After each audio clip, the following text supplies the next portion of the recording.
Hello students, welcome on my YouTube channel. यहाँ पर Haryana public सर्वे commission ने एक नोटिफिकेशन जारी किया है जिसमें एग्रीकल्चर डेवलपमेंट ऑफिसर और agriculture and farms welfare department Haryana ने कैटेगरी वाइज अपनी जो पोस्ट हैं वो इश्यू की हैं। अगर आप इस पोस्ट के लिए एलिजिबल हैं तो आप अप्लाई कर सकते हैं।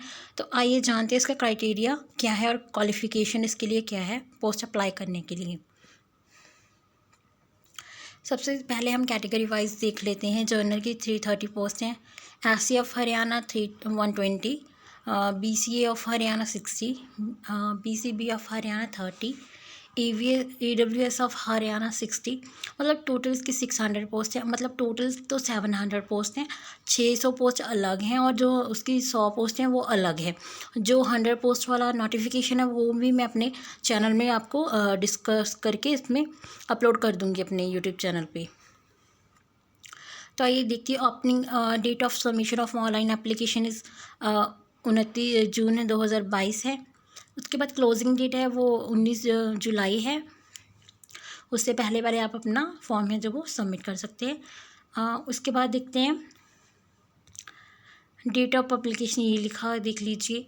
और opening date of submission of online application है 29 जून है। उसके बाद जो क्लोजिंग डेट है मतलब 19 जुलाई से पहले आपको ये फॉर्म अपना फिल करके सबमिट करना है। उसके बाद जो एलिजिबिलिटी है वो क्या चाहिए हमको, पहले तो आप देख लीजिए कैसे अप्लाई करना है। ऑनलाइन वेबसाइट है हरियाणा गवर्नमेंट की, ये देख लीजिए http। उसके बाद hpsc.government.in, इस पर आप क्लिक करेंगे और इसको आपको एक विंडो ओपन होगी। वहाँ पर आपको अप्लाई ऑनलाइन पोस्ट के लिए देखकर आप इसको अप्लाई कर सकते हैं। उसके बाद नेम ऑफ द पोस्ट तो मैंने आपको बता ही दिया है। Haryana public service commission invites online application form for recruitment of 600 post of agriculture development officer. देख लीजिए, in agriculture and farmers welfare department Haryana के लिए है। उसके बाद जो क्वालिफ़िकेशन है वो आपकी क्वालिफ़िकेशन क्या है, डिग्री होनी चाहिए आपकी बीएससी ऑनर्स में in agriculture from any recognise university, मतलब कोई मान्यता प्राप्त यूनिवर्सिटी से होना चाहिए आपको बीएससी ऑनर्स में। उसके बाद संस्कृति और हिंदी अप टू मैट्रिकुलेशन, आपको संस्कृत और हिंदी भी होनी चाहिए, मतलब +2 में, बीए में, एमए में, वन ऑफ द सब्जेक्ट। उसके बाद आपको क्लोजिंग डेट से पहले ही सबमिट करना है फॉर्म।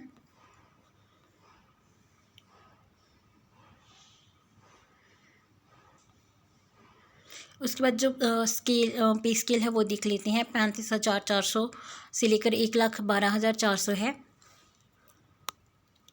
उसके बाद जो इंडिया के सिटीज़न होना चाहिए और सब्जेक्ट ऑफ नेपाल और सब्जेक्ट ऑफ भूटान, ये सब। उसके बाद एज लिमिट है 18 साल से कम नहीं होनी चाहिए और 42 साल से ज़्यादा नहीं होनी चाहिए। अच्छा, एक बार और है, closing date of submission of application of the form is 1 June 2022 कह रहे हैं ये।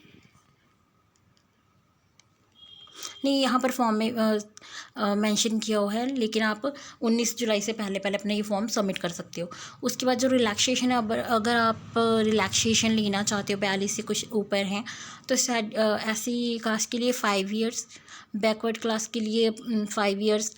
अच्छा, wife of military personnel who is disabled while in military service, उसके लिए 5 साल है। विडोड और legally divorce women provide she has not remarried, उसके लिए भी 5 साल है। उसके बाद judicially separated women residing separately from for more than 2 years from the date of this prescribe for the purpose of age of candidates और other categories. जो divorce है वो 5 साल, अनमैरिड वुमेन के लिए 5 साल, एक्स सर्विसमैन के लिए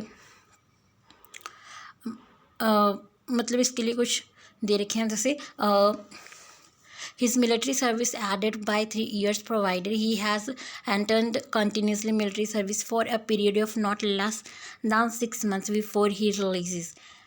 उसके लिए तब इन केसेस में अगर ऐसा है तो उनको क्या कहते हैं, रिलैक्सेशन मिलेगी। डिसेबल पर्सन को है 5 साल की रिलैक्सेशन।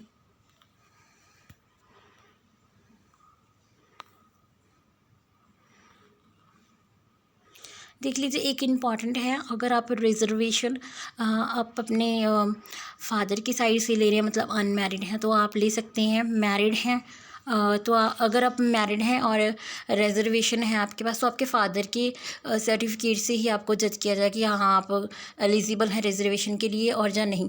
और जो न्यूली मैरिड हैं, मतलब किसी हस्बैंड उनकी जनरल कैटेगरी से हैं, तो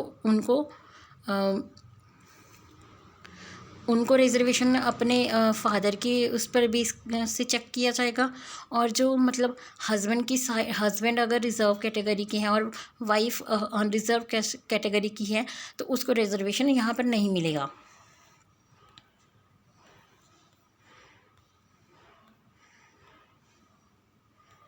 उसके बाद हम इसकी फ़ीस देख लेते हैं। एप्लीकेशन फ़ीस कितनी है? जनरल कैटेगरी के लिए 1000, मेल के लिए हरियाणा के मेल और उधर अदर स्टेट के लिए उनके भी 1000 रुपीज़ है।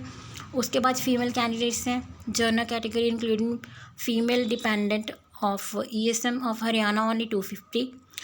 Female candidate of general and और reserve categories of other state 250। For male and female candidates of SC BA BC ये 250।